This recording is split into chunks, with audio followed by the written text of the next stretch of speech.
Кутманке, жалпы салам. Урматтуу менин катталуучуларым, мени күтүп атасыздарбы? Баарыңыздардын оозуңуздар кабыл болсун. Эгер мени жакшы угулуп аткан болсом, плюс белгисин калтырыңыздар. Кутманкеч. Зараз мен ырастамай.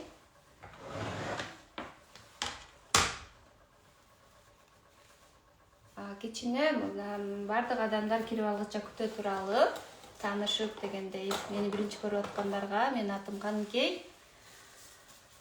Кухня чөйрөсүндө, кафе, ресторан чөйрөсүндө мен 10 жылдан ашык тажрыйбам бар. Өзүм бирөөлөрдүн кухнясында да иштедим. 7 жылдай. Андан кийин Кудайга шүгүр, азыр өзүмдүн кафеми ачып иштеп атам. Плюс монтип онлайн сиздер менен дагы сонун рецепттер менен бөлүшүп, айымдарыбыз өнүгүү жолундабыз. Эгер аял өнүксө, алам өнүгөт деп койгондой, бир эле түрдүү нерсени жасап жүрө бербей, жаңы нерсени жасап туруу бул өтө уккан кулакты кубандырат деп коет го. Жашым 33-тө. Кандай дейсиздер, бир аз күтөлүбү же мен сиздерге лимонаддын түрүн баштай берейинби? 5 мүнөт күтө турат окшойбуз,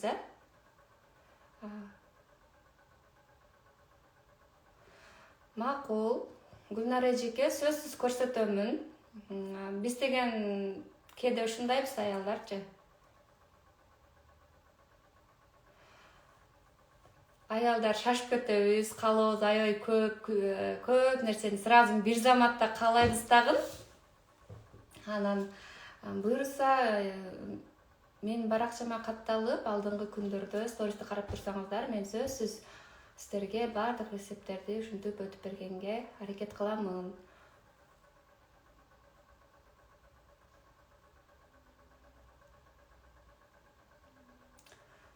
Бул жакта баштай берели деп атат. Анда баштай берели. Мен сиздерге суроо салган элем. Таттууларга, салаттарга, лимонадтарга, анан клубника, шоколад деп.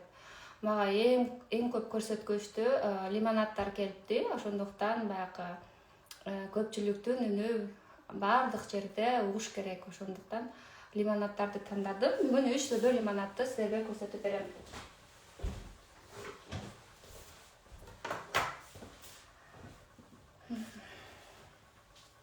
Баштай бериңиз. Хорошо, баштай берейин.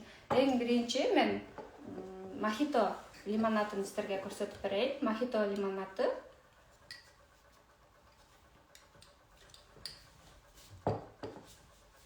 Графинаны биринчи дайындап алам. Менде болгон үйдө. Эфир баштабай турмуз дейт. Сиздерди карап, суроолоруңуздар болсо бериңиздер. Эмне үчүн тамак аштын түрүнө кызыгып атасыздар? Мен бала кезден кызыгат болчумун.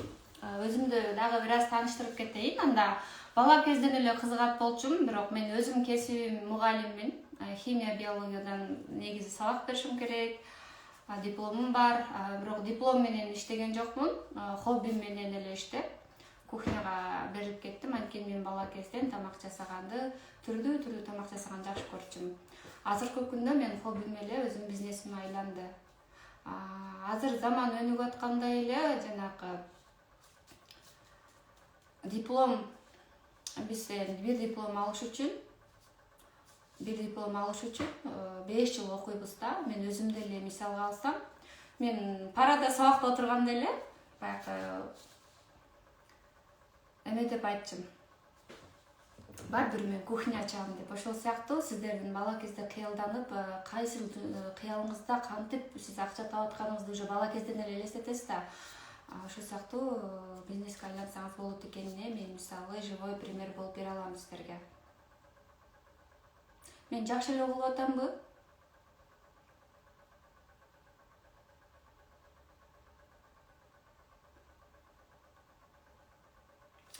Все, 5 мүнөт өттү. Биз баштай берелик анда. Мен сиздерге азыр эң биринчи мохито лимонадын жасап берем. Кухнянын бардык тармагын кааласаңыздар үйрөтүп бере алам. Алдыда баары болот, буюрса шашпаңыздар. Бүгүн лимонадты көпчүлүк тандады. Демек көпчүлүктүн каалоосу боюнча биз лимонадты үйрөнөбүз. Келиңиздер.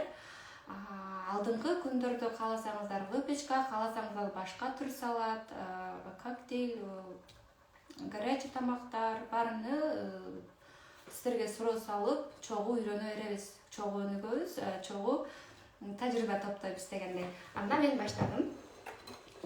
Бизге лимонад жасаганда көбүнчөсү мята деген чөп керек болот.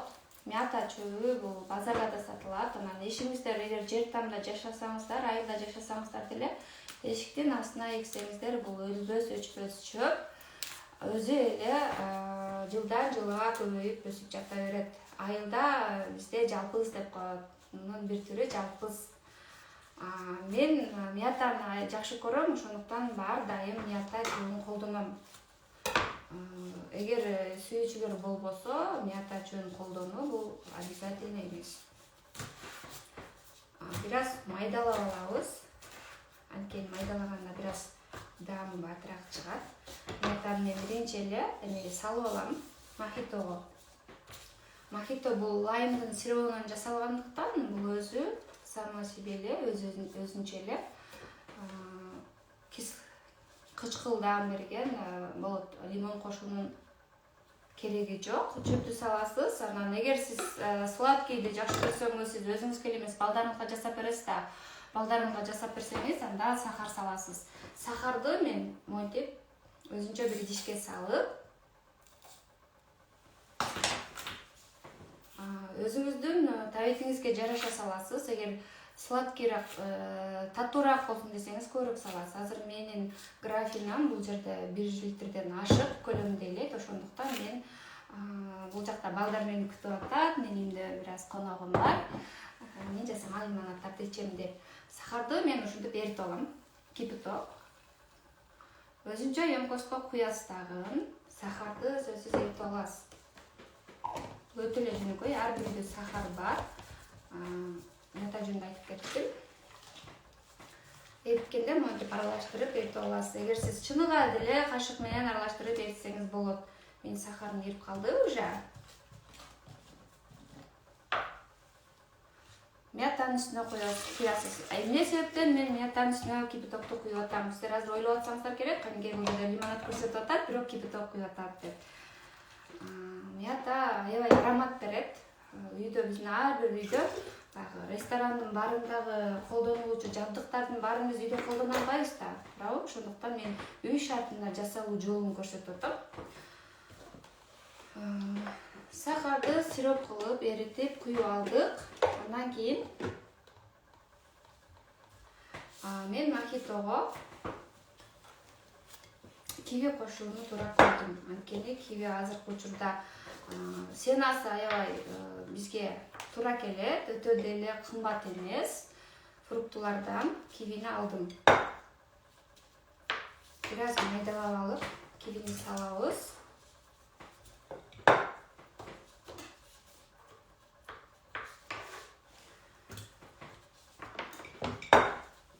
И апельсинди монтип кесип алып салабыз. Тепо салгандан кийин мен кашык менен бир аз аралаштырып алып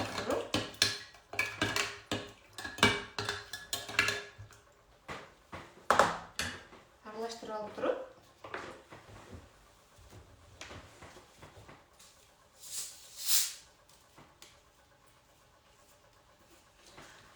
баарыбызда магазинде спрайт сатат. Спрайттан бир аз куямын.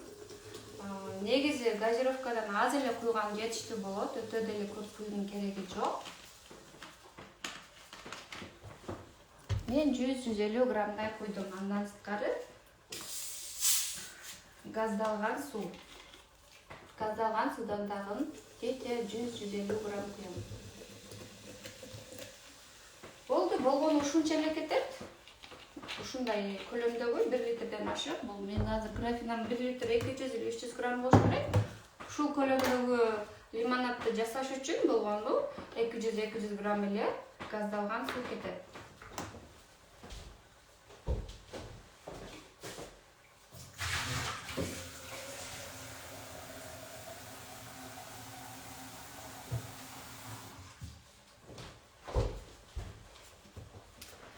Муздак суудан алдым мен фильтрден, фильтрленген суудан. Кааласаңыздар подкрант деле алсаңыздар боло берет. Муздак сууну кушуп коюп аралаштырдым дагы. Менде мондой лаймдын сиробу. Бул сироп лаймдан жасалган, ушундай. Ушуну куям бул жака.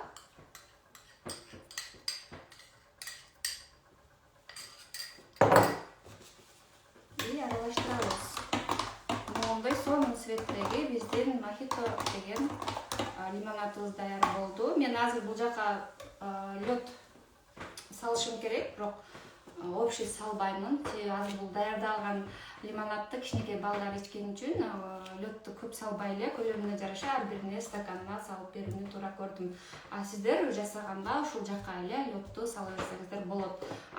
Балким сиздерде суроо болуп пайда болушу мүмкүн. Лаймдын сиробу кандай болот, каяктан алабыз деген сыяктуу. Лаймдын сиробу мондай бутылкада болот. Мен ар дайым ушул бутылканы колдоном. Мисалы, могундай көлөмдөгү лимонадты жасаш үчүн болгону ушунча эле кетти. Бул 450 сом, 400 сомдон тегереги оптурмасаңыздар турайт. Мындан башка дагы Сенадагы 200дүн тегерегинде Сенадагы башка фирманын сироптору бар. Мен именно ушул фирманы колдоном. Мен сүрөткө тартып, анан дагы кайра сиздерге жөнөтүп коем. Модон бир эле бутылканы 450 сомго алсаңыздар, модон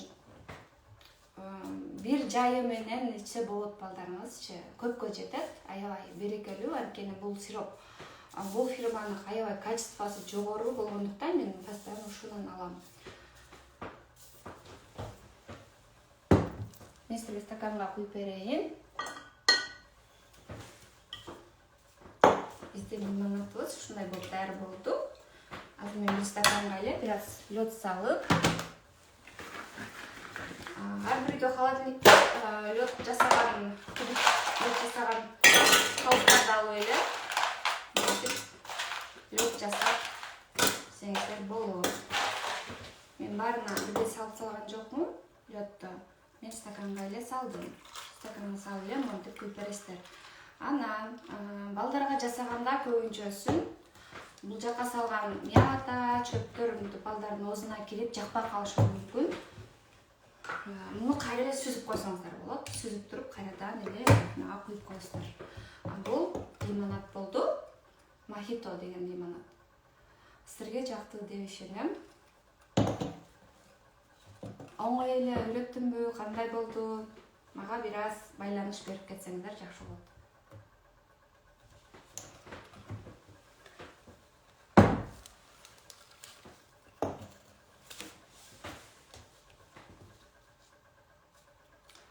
Мен каяктан алганыңыздарды народныйларда сатат бүт эле, башка фирмалардыкыны дагы эмеде сатат.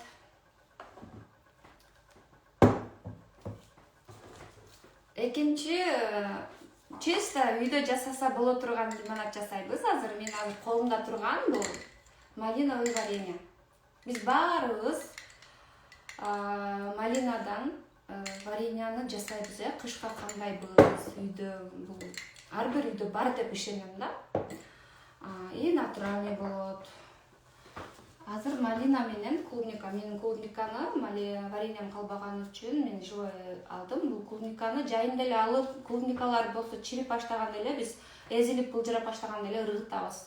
Аны ыргытпай эле кичинекей пакеттерге салып, морозго салып койсоңуздар, монтип эзип туруп лимонад жасаса болот. Натуральный клубниканын даамы чыккан сонун лимонад болот. Клубниканы алып, тоже майдалайсыздар. Бул жака салабыз графинага. Меники азыр клубнично-малиновый, чисто домашний лимонад болот. Болгону сироптун кереги жок. Эгер лимонадыңыздар прям газированный болсун десеңиздер, болгону газированный суу алып коесуздар үйгө. 1 литр алсаңыздар, аны 4-5 жолу жасап ичсеңиздер болот. Менин оюмча клубника достаточно эле болот окшойт. Ушул эле бул бир аз кичикирээк болчу. Бул жерде бир чыгы малинаны алдым мен. Бул жака бир аз суу кошуп, малинаны эле куясыздар. Графинага мохитого лимон кошкон жокмун. Малинага мен бир аз кычкыл бериш үчүн лимондун кусокторунан бир аз кошомун. И тоже вареньям аябай сладкий болгондуктан көп эме кошпойм. Кипяток коштум. Эмнеге жана айтып өткөндөй эле лайм менен лимон салдым. Дамы аябай ароматный чыксын үчүн мен бир аз кипяток кошом ушинтип. Бул жака азыр сахар салуунун кереги жок, анткени варенья өзү аябай таттуу. Эгер сиздердин балдарыңыздар аябай таттуу кааласа, анда салсаңыздар болот. Жок, орточо болсо, анда биринчи сахарды салуунун кереги жок. Варенья менен жасап атканда. Кайра эле бул жакка мен муздак суу куямын. Көрдүңүздөрбү? Ушунун баары эле азыр суу да, обычный эле биз от крантан ичип аткан же болбосо фильтрленген болсо деле бул обычный эле суу. Ушул жака мен азыр 150-200 граммдай газдалган суу куйдум.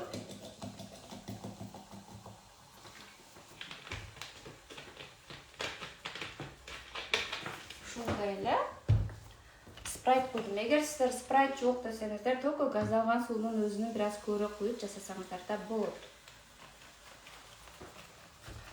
Балдарга магазинден азыр уже баарыбыз билсек керек, мохито деген уже лимонадтар бардык магазинде, айылда даже сатылат да, бутылкада. Ушундай эле жасалат. Анан муну бутылкага коюш үчүн сиздер сүзүп коесуз да. Просто тундуруп сүзүп аласыздар. Ушундай туп-тунук магазиндегидей мохито болуп калат. Бул чисто домашний лимонад болду. Анткени болгону үйдөгү продуктадан жасаса болот. Малинаны жайкысын тоңдуруп алган, морозкада турган малинаны колдонсоңуздар да болот. Вареньясын колдонсоңуздар болот. Клубника деле ошондой эле. Андан башка вишнядан жасасаңыздар болот. Азыр ойлойм көпчүлүк эле магазиндерде сатат. Эгер сизде сатпаса, бул жерде бир сатпайт деп айтып кетип атат. Анда эң сонун сиз жасап сатсаңыз болот. Магазиндерге тапшырып, анткени уже бутылкалар, одноразовый бутылкалар сатылат. Лимонадты жасап эле жаап, өзүңүздүн логотипиңизди, өзүңүздүн этикеткаңызды чыгарып жасасаңыз болот. Биздин экинчи лимонадыбыз да дайым болду. Сизерге кызыктуу эле болуп атабы.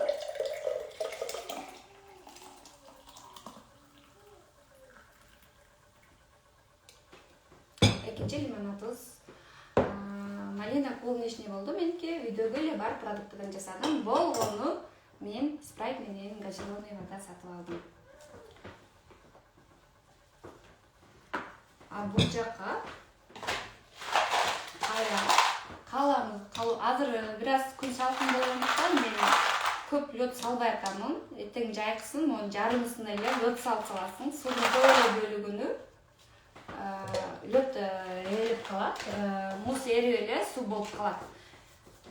Анан муну мынтип кооздоп койсоңуздар болот. Мисалы, биз интернеттен кечке эле көрөбүз, үйдөгү эле продуктадан сонун кылып лимонад жасап, мындай бокалдар сөзсүз конок үчүн алганбыз, үйдө бар. Анан балдарыбызды биз ушунтой эле кубансак болот да.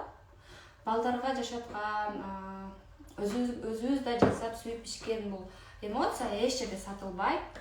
Биздин колубуздан келет, биз жасашыбыз керек, ошонун баары. Кстати, сиздерге суроо, кечээки мастер-класска катышкандар бүгүн да катышып атасыздарбы? Кечээки менин салаттар боюнча мастер-классым боюнча кандай? Кызыктуу болду. Үйдөн жасап көргөндөр аябай болду. Мага мен жетишпей атам. Аябай дайректке жазып атышат, группалардан келип атышат. Сонун жасадык, жеп деп. Бул мени аябай кубандырат. Өзгөчө бир нерсени үйрөнүп жасоо, аткаруу бул Бул да бир чоң эрдик десе болот. Демек, сиз уже бир шаг алдыдасыздар. Ким жасагандар болсо, катышкандар болсо, буюрса сиздердин келечекте менден да өткөн сонун повар чыгат деп ишенемин. Экинчи лимонадыбыз да дайын болду. Үчүнчүсүн жасайынбы же экөө эле жетеби? Сиздерге жеткиликтүү эле болдубу?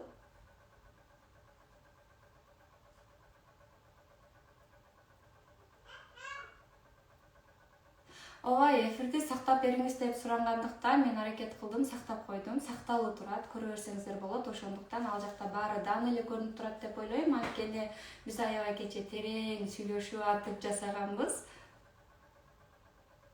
Жазаңыз дейт. Макул, жасайлы.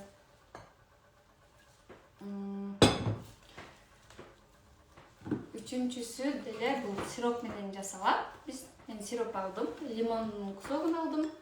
Көбүрөөк апельсин алдым. Көбүрөөк апельсин.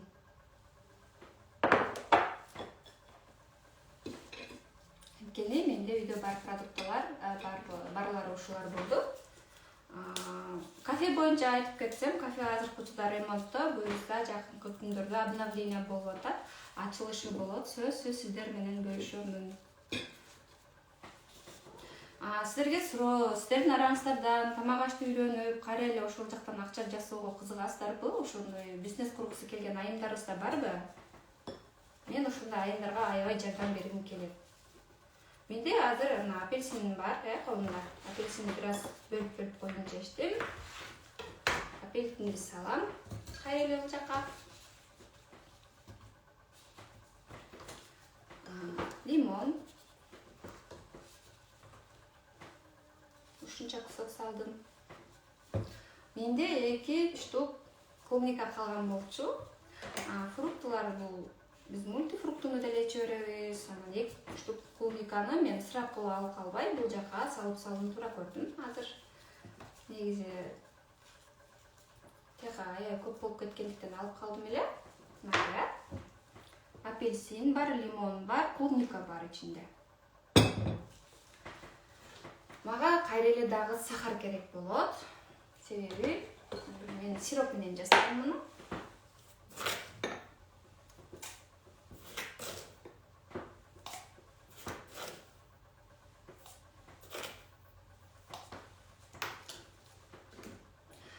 Салаттарга эгер кызыгууңуздар көп болгон болсо, бул жакта көпчүлүктөр биз кечээ көрдүк, сонун болду деп жазып атат.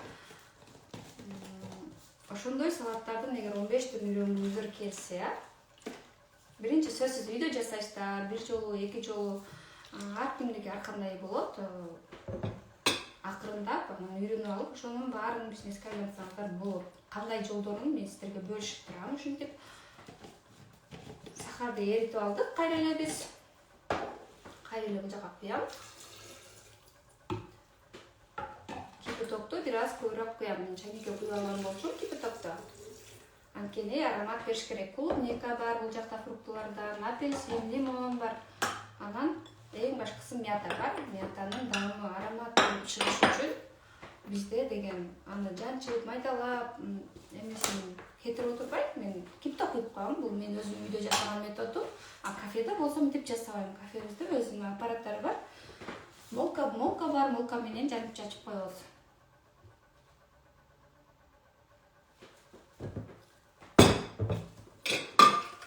Эң биринчи кала болуш керек. Эгер мастер-класска жазылсаңыздар, мен сиздерди атайын ороз айы бүтүп аткан үчүн орозонун матына айт майрамы келатат.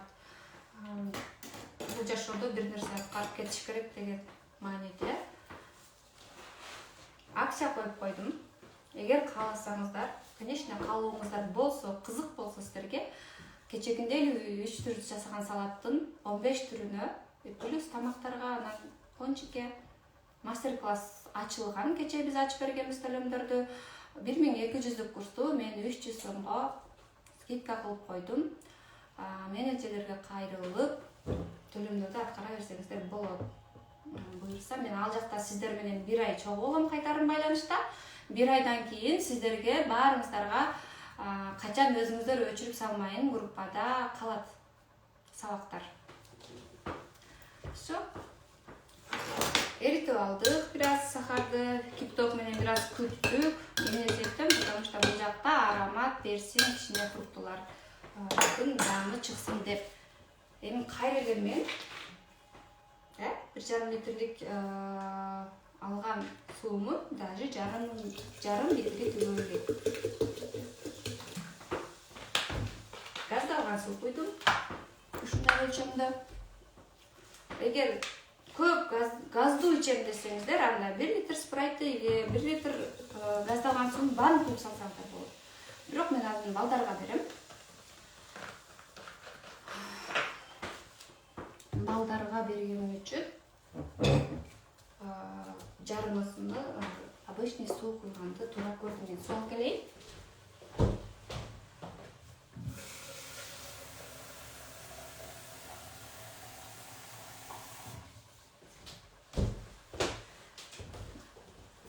Калганына суу куябыз, жанагындай эле. Бул жака менде үйдө ежевикадан жасалган сироп. Мунун цвети аябай сонун болот. Сиздердин баарыңыздарга жагат деп ишенем. Мондай сонун сироп. Караңыздар.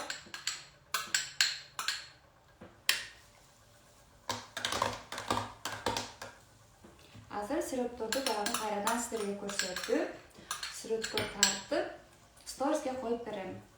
Үйгө сөзсүз алып коюңуздар деп сунуштап элем, анткени балдар аябай сүйүп ичет. Мен үйүмө ким келсе, баласы менен келгенде да өздөрүнө да жасап берем. Сөзсүз жасап берем. Дайрекке жазыңыздар, кайсыл группадан келдиңиздер, ошол жакка менеджерлерге кайрылыңыздар. Сиздерге сөз реквизиттерди берет. Менеджерлер аркылуу байланышып катталсаңыздар болот. Сиздерге цвети кандай болду? Фиолетовый цвет. Прям. Мен азыр бутылкага куям. Ой, стаканга куям. Ушундай эле лимонадтарды жасап, мохито, домашний лимонадтарды ким ичип жүргөн, ким алып жүргөн, анын баасы кандай экенин билебиз, кафелерде. Ушинтип жасап, кайра эле ушуну сүзгүчтөн өткөрүп, тундуруп куюп туруп, жаңы заводдун жаңы одноразовый бутылкалар сатылат. Мисалы мен муну варенье куюлган сыяктуу бутылкалар сатылат. Мен муну кошумча сиздерге айтып кетейин. Негизи баарын мен VIP курста, фудблогерство курста, VIP кулинария курсунда үйрөтөм. Сиздерге айтып кетейин. Тундуруп эле куюп, бутылкага сатсаңыздар болот. Магазинде уже бир алат, мындай лимонадты бир ичкен адам сөзсүз кайра ичкиси келет. Анткени биринчи өзүңүздөр жасап ичип көрүңүздөр. Ошондо сиздер точно ишеним пайда болот. Анткени адам колу менен кармап жасап көрмөйүн, ишеним бир аз биз ушундайбыз да.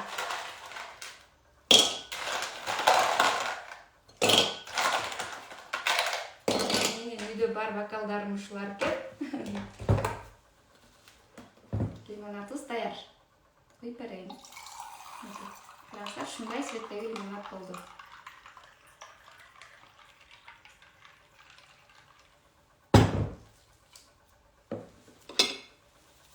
Косуп коеюн, мындагы. Мондай сонун фиолетовый цветтеги лимонад болду. Мына биз бүгүн 3 түрдөгү лимонадты сиздерге көрсөтүп бердик. Айрым сааттын ичинде. Кандай суроолоруңуздар бар? Сиздерге жактыбы? Кухня бул аябай чындыгында терең. Этап-этабы менен үйрөнүшүңүздөр керек. Азыркы учурда менде только салаттарга гана реквизиттер ачык, төлөм ачык. Кааласаңыздар, болгону 300 сомго 20 рецепт сатып алып, аны өмүр бою өзүңүздөргө видеороликтерин алып калып үйрөнсөңүздөр болот. Каалоочулар барбы? Негизи мастер-класска катышууну каалагандар бул жакка плюс белгисин калтырсаңыздар болот. Бул жактан менеджерлер карап турат, алар сиздерге байланышат, сөзсүз.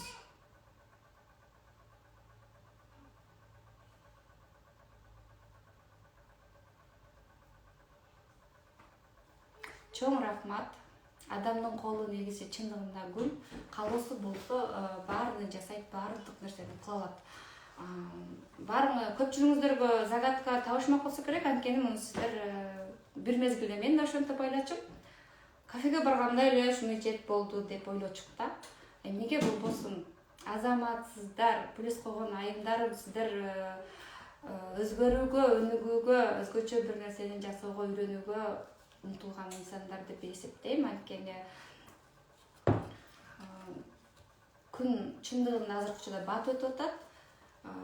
Кыска бул өмүрдө жашоодо бирдекени үйрөнүп, жашап, кийинки муунга үйрөтүп калууга жетиш керек.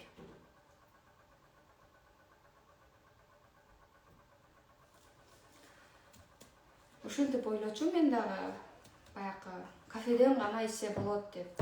Жок, үйдөн да жасап, балдарды кубандырып жасап берсек болот экен. Анда эмесе мен убакытым түгөп атат. Сиздерди дагы алдыда эмнени үйрөтсөм болот? Көбүнчөсүн эмнени каалайсыздар? Мага жасап кетсеңиздер, мен ошого карап, силерге вопрос коюп, ар дайым ушундай бекер мастер-класстарды коюп берүүгө даярмын. Чоң рахмат.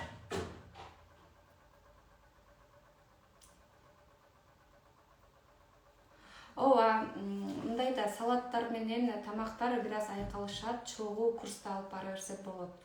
Лимонад напитокторго өзүнчө кааласаңар менеджерлерден сурагыла, өзүнчө курстар болот. Мороженойду сөзсүз алдыда көрсөтүп берем. Азыр бир аз сезон эми келатат. Бул жакта мороженый сурагандар көп болуп атат. Мороженый, торт, пончик, кекс, капкейк баарына алдында буюрса болот. Анда менин өзгөчө ресторандагыдай салаттар курсума катталгандар буюрса сиздер менен алдыда 2-3 күндөн кийин жолугабыз, 1 ай бою чогулабыз. Сиздерге ар бир салатты, ар бир деталына чейин жасаганды үйрөткөнгө мен даярмын. Сиздерге да чоң рахмат. Буюрса сиздерди мастер-класстан күтөмүн. Баарыңыздарга ийгилик. Жакшы жасаңыздар.